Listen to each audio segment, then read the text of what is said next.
लंका में रहते थे, लंका के नहीं थे ये, इनको रावण ले गया था लंका में। इसी की पुत्री थी ये, दोनों बहन बाली और सुग्रीव की जो तारा आदि पुत्री थी वो इसी सुकेण वैद की थी।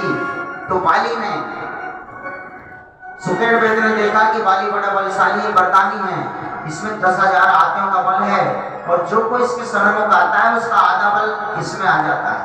तो उसने पुत्री दे दी। पुत्री जब दे दी, बाली ने मांगा, इसने पुत्री दे दी। बाली ने जाकर के सुकेण वैद से उसकी पुत्री का हाथ मांगा था, तारा का हाथ मांगा। तो सुकेण नहीं देना चाहता था वैसे तो, लेकिन फिर बाली से जीते हुए बनाए तो अपनी पुत्री को प्रदान कर दिया। फिर कहा कि मेरा छोटा भाई सुग्रीव है, हमारे पास में दूसरी पुत्री है, तो सुग्रीव के लिए प्रदान करो। तो दोनों बहनों का विवाह दोनों भाइयों के साथ में हो गया। बाली राजा बन गया, सुग्रीव युवराज की तरह रहा और किष्किंधा का अच्छा राज्य संचालन होता था। लेकिन उस समय एक राक्षस पैदा हुआ, दुर्दमन नाम का। वो इतना बलशाली था कि एक बार समुद्र के पास में गया और समुद्र से जाकर के कहा कि मैं तेरे से युद्ध करूंगा, और समुद्र में कूद गया। तो समुद्र का जल उसके कमर तक आया और समुद्र में जब वो भगा है तो समुद्र का जल कीचड़ बना दिया उसने। तो समुद्र ने देव रूप में आकर के हाथ जोड़ करके कहा कि महाराज, हम तुमसे बल में बहुत कम हैं, हम तुमसे विजय नहीं हो पाते। तो बोले मुझे कोई योद्धा बताओ संसार में जाते मैं लड़ सकूं। तो बोले महाराज, पंपापुर जाओ बलवीरा, और बाली वहां पर तैरम धीरा। बाली नाम का बंदर है, वो बहुत बलवान है, आप पंपापुर में जाइए। और वो धुंध भी पंपापुर में आता है, वहां आकर के बाली बाली बाली पुकारता है। तो आधी रात बाली सैन्य कक्ष में सो रहा था। तारा देवी कहती है महाराज, रात्रि को सुबह देखना। बोले नहीं, अरे बलवान को शत्रु पुकारे, रात हो दिन हो सुबह हो शाम हो, हमें तो लड़ना है। तो वो एकदम भगा। सुग्रीव भी अपने भाई की सहायता उसके पीछे लगा।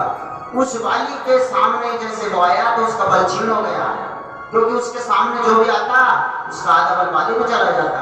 और बाली में ऑटोमेटिकली 10,000 एलिफेंट बल, 10,000 हाथियों का बल था। तो उसे जीते नहीं, तो बाली भगा। वो दुर्द भी उसके पीछे पीछे बाली चलता रहा। सुग्रीव भी गया, वो एक गुफा में प्रविष्ट हो गया। बाली ने कहा, सुग्रीव मेरा एक पखवाड़े मेरा इंतजार देखना, अगर एक पखवाड़े में नहीं आऊंगा तो समझना बाली मर गया। सुग्रीव बाल बैठा रहा। बाली का उसका द्वंद्व उस गुफा के अंदर हुआ। 15 दिन बाद एक रक्त की धारा उससे आई गुफा से बाहर। सुग्रीव ने सोचा बाली को मार दिया और मुझे भी मारेगा। तो गुफा के दरवाजे पे पड़ा शिलाखंड लगा करके सुग्रीव दौड़ के आया। तो बिना राजा का राज्य देखा लोगों ने कि भाई राजा ही मर गया। अब किसी को पता नहीं मरा कौन है, अज्ञात है। अभी राजगद्दी सुनी नहीं रहती। राजाओं के यहाँ तो बड़ा बेटा तो दाह क्रिया में ही नहीं जाता था, क्योंकि वो राजगद्दी सुनी नहीं, इसलिए तो तुरंत उसका राजा अभिषेक कर दिया। उसके बाद में बाली आया। बाली ने जैसे सुग्रीव को राज्य सिंहासन पर आसीन देखा तो क्रोध में लाल हो गया। बोले उसको मारने दौड़ा। सुग्रीव हाथ जोड़ता, भैया इससे बड़ा कोई सौभाग्य नहीं जो आप जीवित हो। अच्छा, तू तो ये चाहता था कि मैं मर जाऊं और तूने मुझे मृत घोषित कर दिया, और इस कंचन कामनी का, इस राजपाट का तुझे इतना लोभ कि मेरी नारी, मेरा कोष, मेरा राज तू प्राप्त करना चाहता था। तू भाई नहीं, मेरा शत्रु। चल तुझे मैं अभी बताता हूँ। तो बाली उसको मारने दौड़ा। तो उसके बीच में हनुमान जी आते हैं। बाली सुग्रीव को मार देता बाली। बाकी जैसे ही हनुमान जी आए तो बाली ये सोचता है कि मेरे सामने जब कोई शत्रु आता है, कोई भी व्यक्ति आता है, तो वो बलहीन हो जाता है। जैसे सूर्य के आगे दीपक निष्पेद हो जाता है, उसी प्रकार बाली के शरण को जो कोई आए उसका बल क्षीण हो जाएगा। लेकिन मैं क्या देख रहा हूं कि मुझे चिंता हो रही है और मैं निस्तेज हो रहा हूं, क्योंकि वो तो भगवान शिव के रुद्र अवतार है। तो हनुमान जी ने सुग्रीव को बचा लिया और बाली से भिड़ने लग गए। युद्ध नहीं किया, केवल बाली को रोका, भला रोका है उसको। और सुग्रीव से कहा कि तुम जाओ और ऋषिमुख पर्वत पर चले जाओ। और मतंग ऋषि का श्राप लगा था बाली को, इस पर्वत के अगर क्षेत्र में भी चला जाएगा उसकी मौत हो जाएगी, तो तुम जाइए। तो इतना सुन करके एक दो बार तो भगा नहीं, फिर जब हनुमान जी ने अनुरोध किया तब वो गया। और हनुमान जी उसको रोकते रहे, जाते रहे, लेकिन उस ऋषिमुख पर्वत की क्षेत्र में प्रवेश करते करते सुग्रीव पहुंच गया और बाली पीछे रह गया। तो बाली ने समझ लिया अब ये जीवित बच गया। तो तब से वो पर्वत पर ही रहता था और हनुमान जी उसके सेवक। तो हनुमान जी ने इस पृथ्वी का भार उतारने के लिए रुद्र अवतार में इस प्रकार त्रेता युग में पूरे राम जी के चरित्र में संपूर्ण भागीदारी ली। ये हनुमत अवतार की कथा। अब इसके बाद में किरात अवतार। तो किरात अवतार कैसे हुआ? जानकीनाथ सखाय करे जब कौन बिगाड़ करे नर तेरो।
Bye.